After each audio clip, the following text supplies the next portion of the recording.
Bonjour à tous et bienvenue dans le 16e des prix de la saison consacré à un Grand Prix d'Italie qui ne fera pas tâche dans une saison 2024 complètement folle où les plus belles histoires s'écrivent une à une, où tous les ingrédients sont réunis et clairement avec une victoire de Ferrari à Monza après une nouvelle course disputée, on continue de cocher les cases. Et le plus beau dans cette saison, c'est que tout est naturel, tout est le fruit d'une compétition extrêmement serrée et disputée et non du hasard ou de faits de course comme par exemple lors de la saison 2020 qui nous a offert plein de courses très sympas, franchement c'est bien amusé, mais dans le fond c'était pas réellement serré et ces courses ont été folles parce qu'il y a eu des faits un petit peu surnaturels, ça ne reposait sur pas grand chose de concret et de répétable, là c'est le cas.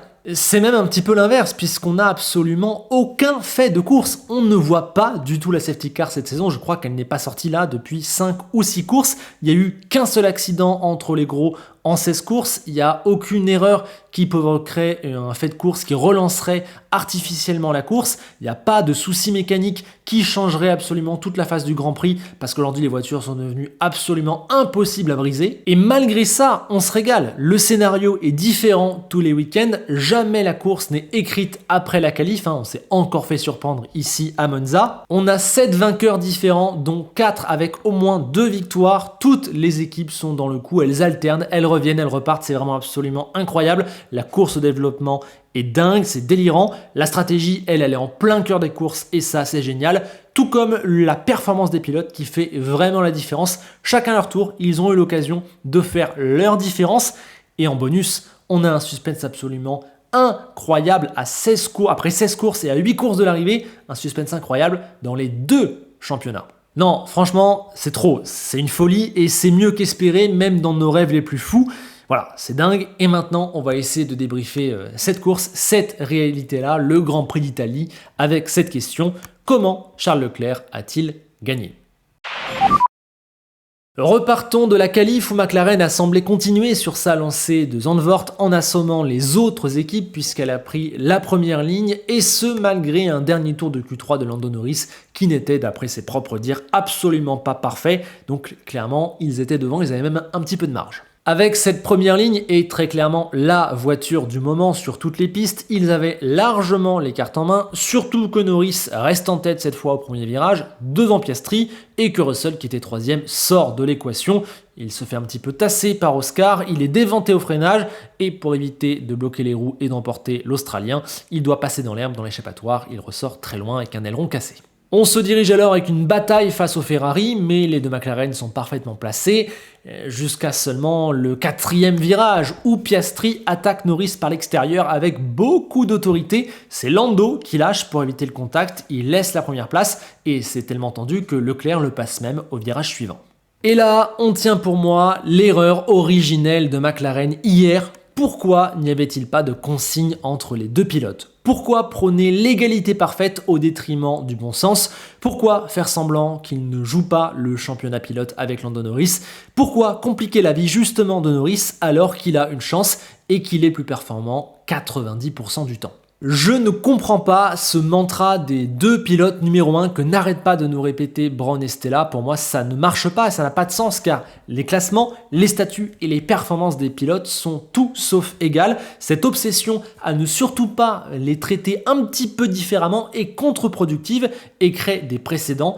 Après la Hongrie, nous avons désormais Monza et ça compte dans l'historique d'une équipe. En vrai, même quand t'as 20 secondes d'avance, c'est une stratégie des deux numéros 1 qui est très dure à appliquer. Voilà, c'est comme si McLaren n'était pas en phase finalement avec le niveau de leur voiture et l'expérience qu'elle est censée avoir acquise, puisqu'hier, elle a traité ces deux pilotes comme si elle était une équipe du midfield où les mecs ont tous les deux leur chance. Non, ils ont changé de game, mais ils s'en sont pas aperçus ou ils font semblant de pas le voir. En n'interdisant pas à Piastri d'attaquer après le premier virage, ils se sont mis tout seuls dans la panade et pour moi, voilà, je vais le dire, ils ont un petit peu laissé tomber Lando Norris hier. Alors, il n'est pas du tout parfait, on va y venir, mais son team l'a abandonné au mépris du bon sens. En Hongrie, on lui a demandé de laisser tomber une victoire car, je cite, il allait avoir besoin d'Oscar. Ouais, mais au final, 5 ou 6 courses après, pourquoi faire ? Pour ne pas lui rendre l'appareil et l'aider quand il est en bonne position ? Parce que c'est ce qui s'est passé hier. Comme à Budapest, même si les situations sont légèrement différentes, McLaren s'est emmêlé les pinceaux pour la même raison, parce qu'elle refuse de traiter ne serait-ce qu'un petit peu différemment ces deux pilotes, et ça, ce n'est pas du tout une bonne chose, on l'a déjà vu par le passé. Ils auraient clairement dû éviter cette situation du virage 4, mettre une consigne claire, d'autant que l'attaque d'Oscar, je la trouve quand même un petit peu osée pour une attaque sur son coéquipier. Après les 8 points perdus en Hongrie en interne, ça fait au moins 3 de perdus ici. Je pense même que voilà, c'est 10 parce que le fond de ma pensée, c'est que si Lando termine le premier tour en tête, il a d'énormes chances de gagner. En tout cas, sa course, elle est complètement différente. Et puis au-delà de l'aspect comptable, sur le plan humain, au niveau de la confiance, du mental et du message qui est envoyé aussi à l'intérieur de l'équipe, je trouve qu'ils ont un petit peu ruiné Lando Norris alors que c'est leur pilote le plus performant et qu'il est extrêmement bien placé aujourd'hui pour être champion. Peut-être qu'il le sera, et alors ça et la Hongrie deviendront des anecdotes dont on se rappellera un petit peu l'existence des années après, mais aujourd'hui ils ont perdu une victoire et ils sont en train de s'abîmer. Attention à ne pas perdre plus, à ne pas gâcher l'incroyable opportunité qu'ils ont en main, parce que franchement, très honnêtement, vu les classements et vu les dynamiques, Lando Norris peut, je vais même dire, doit être champion du monde cette année si ça va au bout comme ça, c'est mon avis, et sans les bêtises du clan orange, dont les siennes aussi, il serait là déjà au niveau de Verstappen et il aurait déjà dû remporter 5 ou 6 Grands Prix, ça n'est pas le cas. Mais bref, revenons à la course qui s'est maintenant lancée et où on constate une nouvelle fois que Ferrari est bel et bien meilleur en course qu'en qualification, ce qui a un petit peu réduit son déficit, mais Piastri va réussir finalement à décrocher Leclerc et Norris lui fait l'undercut, il passe 3e. Leclerc pense d'ailleurs à ce moment-là avoir perdu gros, mais en fait, avec le recul, à ce moment-là, déjà, au 14e tour, McLaren a déjà un petit peu précipité sa chute. Et ce que je ne comprends pas, c'est qu'au moment où il rentre au stand, Norris allait sûrement doubler Leclerc, puisqu'il était à 4 dixièmes avec le DRS sur la ligne droite. En tout cas, il avait une belle chance de le faire, donc l'undercut n'était pas forcément nécessaire, à part peut-être pour couvrir celui de Ferrari, mais dans tous les cas, il aurait alors eu de l'air libre, aurait pu dicter aussi sa propre course. Je ne comprends pas trop, d'autant plus que la McLaren tenait moins bien ses gommes, et du coup, on l'a vu, certes Norris est repassé devant, mais il a détruit son deuxième train et a vite dû replonger au stand. En fait, avec l'undercut du 14e tour, McLaren et Norris se sont condamnés aux 2 arrêts. Or, on n'était pas encore sûr qu'il faudrait faire 2 arrêts. Et ça a donné une position en or à Ferrari, puisque Leclerc avait désormais de l'air libre pour pousser, pour faire ce qu'il voulait de ses pneus, des pneus qu'il dégradait beaucoup moins, et en plus, il avait un matelas clair derrière lui. Ça veut dire qu'il pouvait tout tenter, 1 ou 2 arrêts. Au pire, il serait 3e. Il est devenu une grosse menace pour McLaren alors à ce moment-là. Et là, le pompon vient la dernière erreur de McLaren hier, la même qu'Aspa finalement, refaire un arrêt alors qu'ils sont en tête et que la meilleure stratégie est de ne plus s'arrêter. Oui, évidemment, sur l'instant, c'est compliqué, quoique ça doit pouvoir se lire, mais surtout, le constat, il est là, ce deuxième arrêt était une erreur et fait perdre la victoire à Piastri.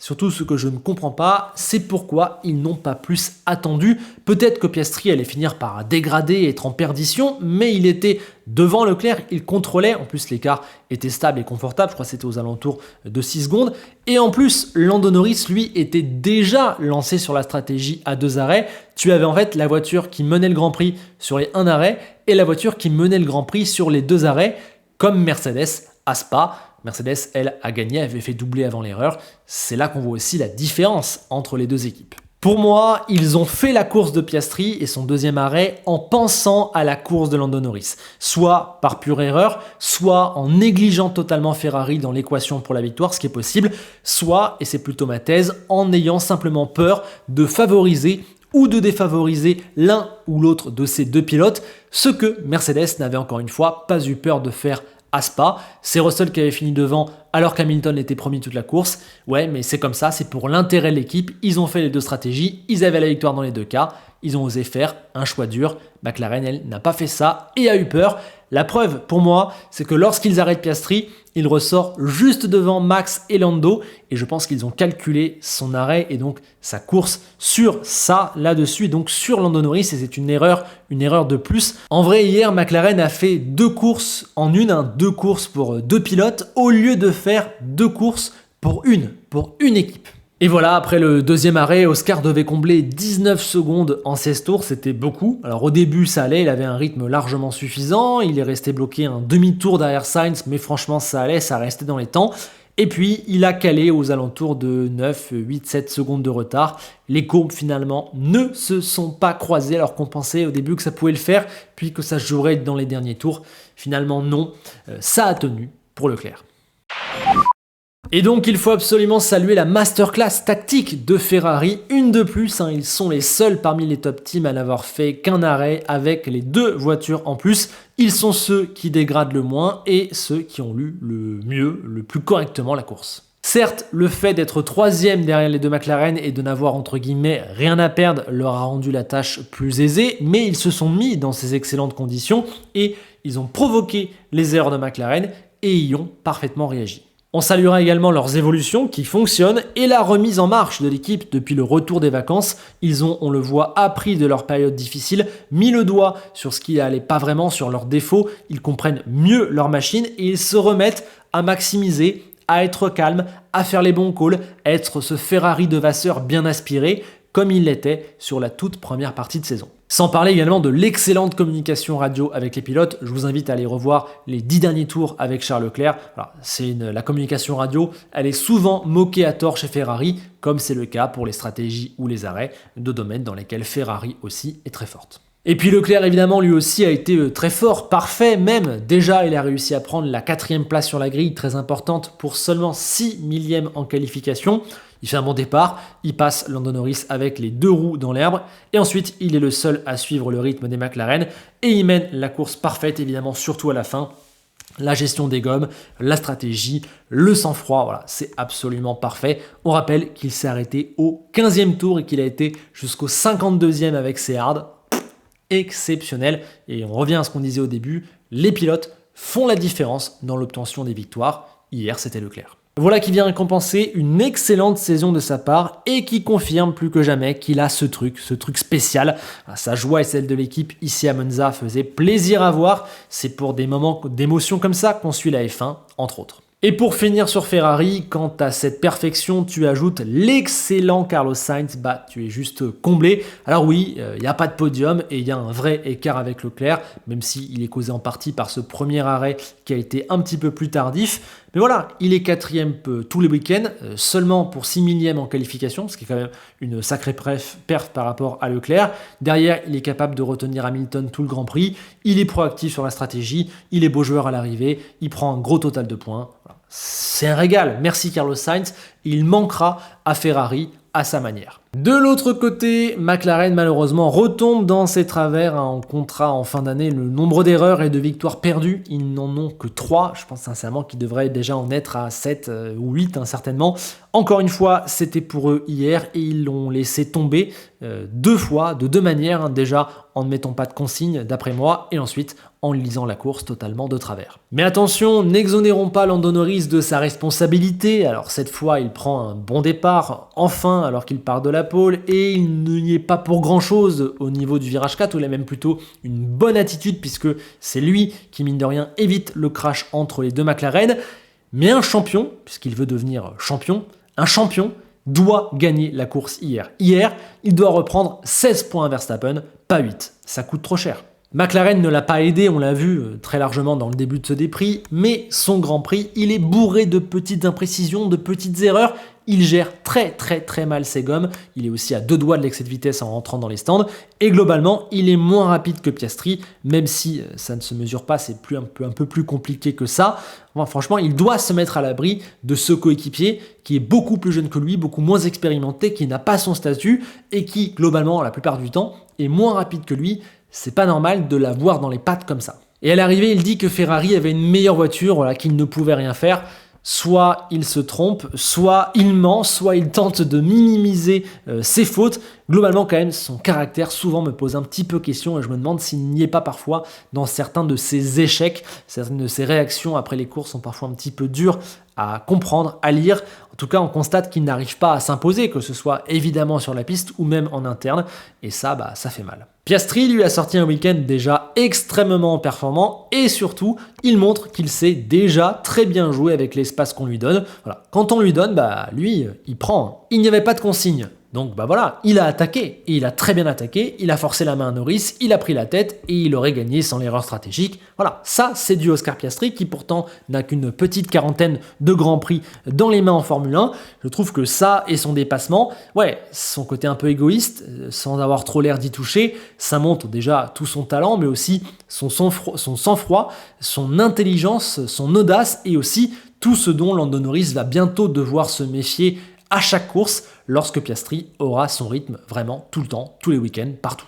Pour finir avec les top teams, on descend d'un cran pour retrouver Mercedes qui vit un petit retour en arrière depuis Zandvoort. Alors, est-ce que c'est ces deux tracés vraiment typés à l'extrême, un très sinueux, un très ligne droite qui leur correspond moins car leur voiture est plutôt complète, équilibrée? Est-ce que finalement il y a un retard plus profond que ça? Ou est-ce que voilà, on les avait peut-être vus trop beaux après Spa et Silverstone? Bon voilà, pour l'instant on ne sait pas, on attendra plus de réponses. Et c'est ça aussi la beauté de cette saison. Pour être devant, il faut être parfait de A à Z sur un week-end. Circuit, stratégie, départ, qualif, tout parfait. Et les meilleures équipes ne cessent de s'échanger les meilleurs rôles. En tout cas, hier, je crois qu'il n'y avait rien de plus sur la table pour Mercedes. Hamilton était frustré par sa Q3, mais franchement, à l'arrivée, sa 5e place, c'est très largement le bout du monde et il a fait une course parfaite.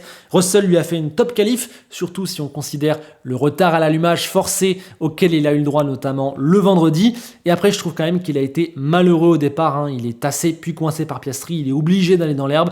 C'est plus pas trop de sa faute qu'une erreur, j'ai envie de dire. Et à partir de là, avec l'aileron cassé, le changement d'aileron, tout ça, il ne pouvait rien espérer de mieux que la 7e place devant Pérez, ce qu'il a réussi à faire. Et puis Red Bull, dont on parle désormais maintenant à la 15e minute du dépris et non plus à la 2e, ne cesse de confirmer que le mal est plus que profond. Ils ont bel et bien atteint les limites de leur concept, ils ne savent plus où aller dans le développement, au point où ils font revenir d'anciennes pièces, et le retard désormais, il est très clair. Je crois que ça fait 6 courses sans victoire. Hier, il n'y a même pas de podium, il n'y a même pas de top 5, et jamais on a pu en parler pour eux durant la course, même durant le week-end. Ils étaient la 4e force. On a l'impression qu'ils se sont rendus compte un petit peu tard, malgré les avertissements du clan Verstappen, de leur situation difficile. Ils sont en train de courir après la montre et ils ne savent pas par où attaquer le problème pour trouver la solution. Résultat, ils sont actuellement sous nos yeux en train de tout perdre. Les 6 dixièmes de retard en qualif ont certes été un petit peu accentués par le dernier tour avorté, raté de Max Verstappen, mais en course, voilà, il n'y avait rien à faire. Du sous-virage, un léger problème moteur qui les a limités, une stratégie aussi à 2 arrêts qui n'a pas été la plus optimale, un pit stop de 6 secondes, voilà. Quand les choses déraillent, elles déraillent, et à l'arrivée, Verstappen est 6e, ce qui est le bout du monde, il a donné son maximum, mais voilà, la réalité des difficultés de Red Bull est telle que Verstappen aujourd'hui ne peut plus terminer que devant Pérez et devant Russell, mais encore, c'est parce que Russell a eu un accident au départ, sinon Verstappen hier, il est 7e, et il n'y a rien à dire. Voilà. Dans ces conditions, même si Monza a peut-être accentué les problèmes du Red Bull et qu'il reste du temps pour se refaire, mais dans les conditions actuelles, franchement, j'ai du mal à voir comment il pourrait garder son titre.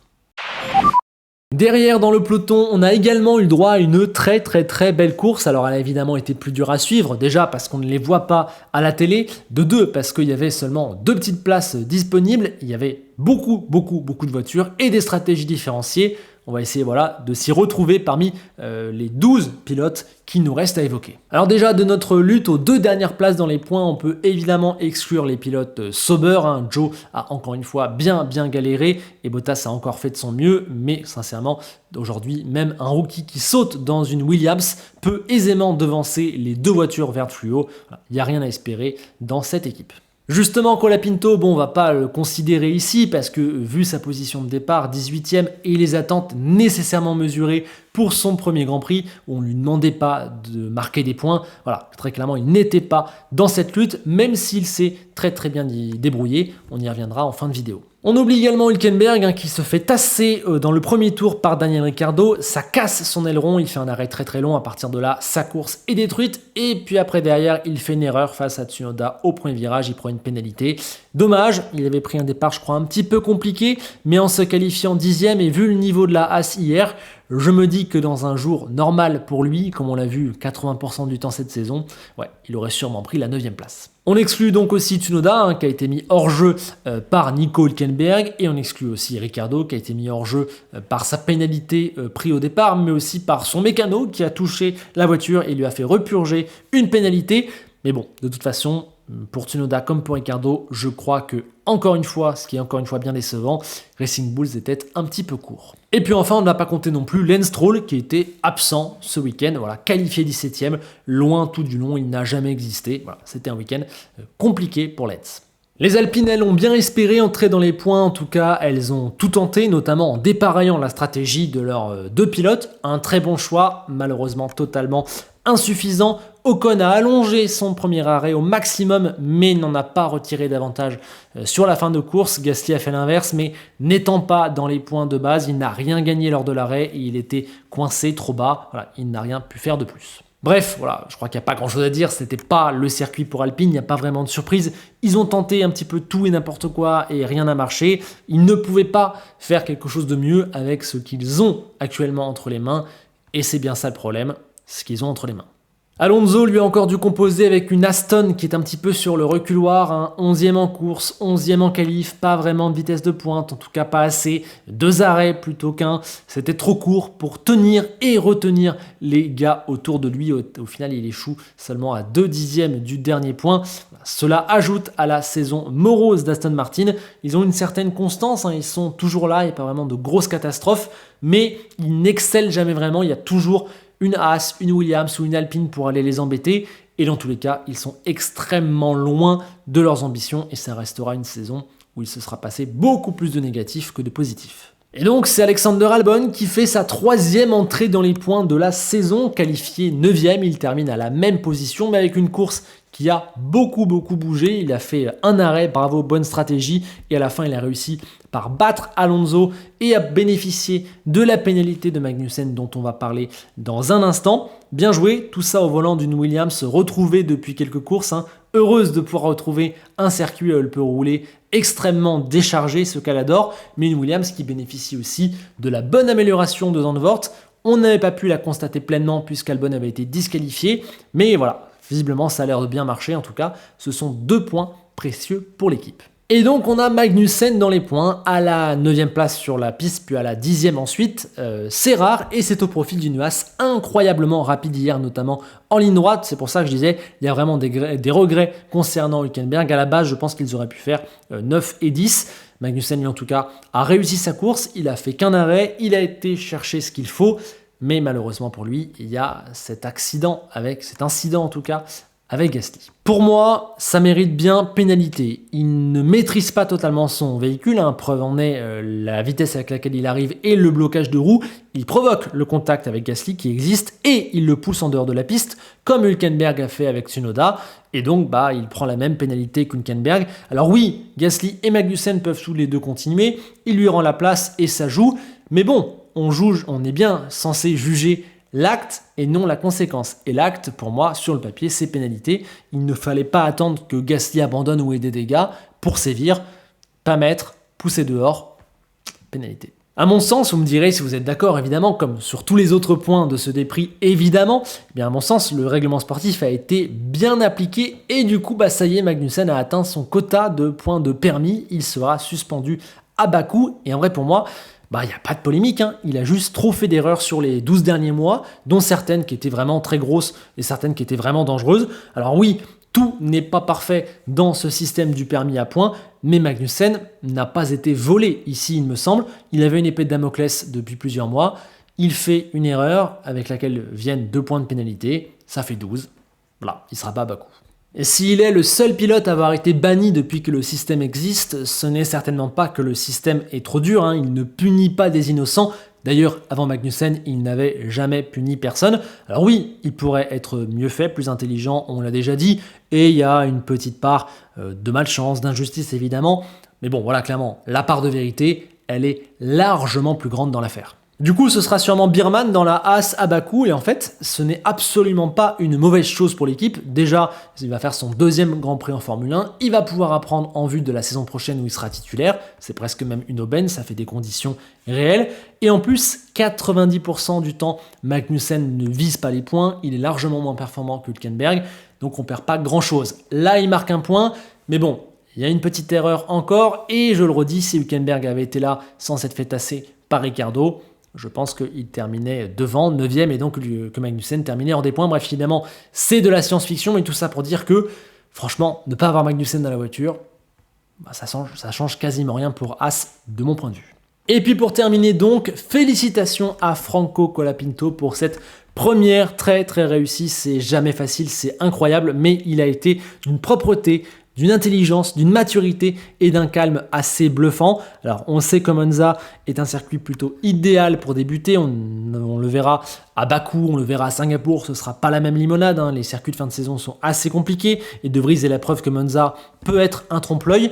Mais voilà, en qualif, sa demi-seconde de retard sur Albon me semble tout à fait correct et en course, il ne termine qu'à 14 secondes alors qu'ils sont sur la même stratégie au bout de 52 tours.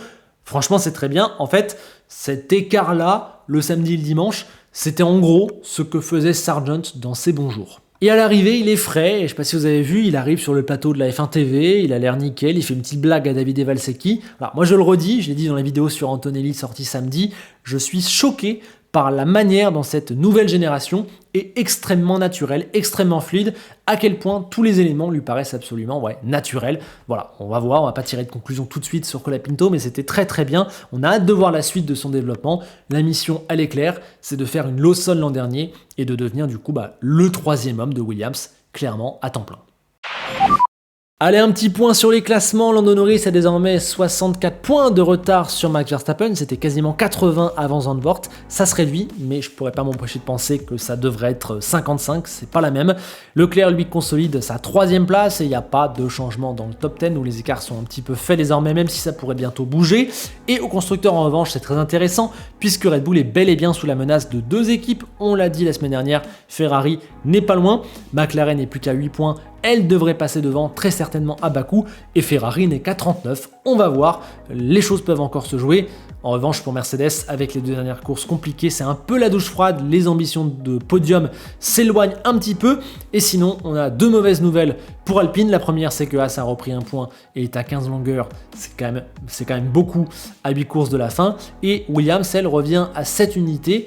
Attention au scénario cauchemar. Et voici les notes, comme d'habitude elles ne sont pas parfaites, j'ai besoin de vous pour les ajuster, elles tiennent compte de l'entièreté du week-end, les attentes sont différentes pour tous les pilotes selon leur niveau, leur voiture, plein de choses, le système est par essence imparfait, mais les voici, Leclerc excellent, peut-être qu'il manque le petit 10e en plus en qualif pour avoir le 10, mais la course est magnifique, Albon excellent week-end, tout comme Piastri très performant, je plébiscite aussi Verstappen qui ne peut pas faire grand chose de plus et finalement ne s'en sort pas si mal avec la 6e place, Sainz, Hamilton, vraiment 2 très bonnes courses. Il en a manqué à Sainz quand même au global. Et Hamilton, dommage la qualif, mais ça reste quand même une très bonne course. Norris, c'est une pole et un podium, mais malheureusement plein d'erreurs. Donc la note baisse, hein. Il aurait eu 9 s'il avait gagné, normalement, hein, clairement. Alonso, bonne course, mais dur de plébisciter vu le niveau de la Aston Martin. Russell, franchement, j'ai adoré sa qualif. Après, voilà, le départ gâche sa course et à partir de là, c'est compliqué. Dur de lui mettre beaucoup plus. J'attends évidemment vos avis. Magnussen, bien, correct, mieux, mais il y a quand même cette erreur sur Gasly que je ne peux m'empêcher de prendre en compte et qui coûte dans tous les cas au moins 1 point.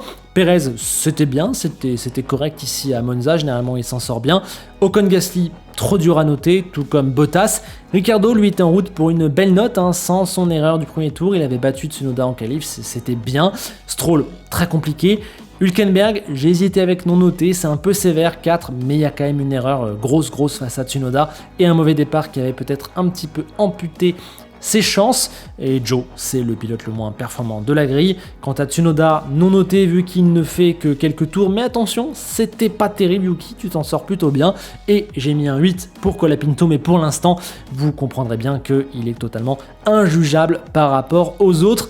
Côté équipe, Ferrari fait une masterclass le dimanche et s'en sort très bien le samedi. McLaren est la plus rapide mais galère encore dans l'exécution et perd une victoire. Williams est à plébisciter parce que voilà, les améliorations marchent et la voiture a scoré 2 points importants. Mercedes c'était bien mais derrière, Haas c'est à plébisciter. Red Bull de moins en moins bien également.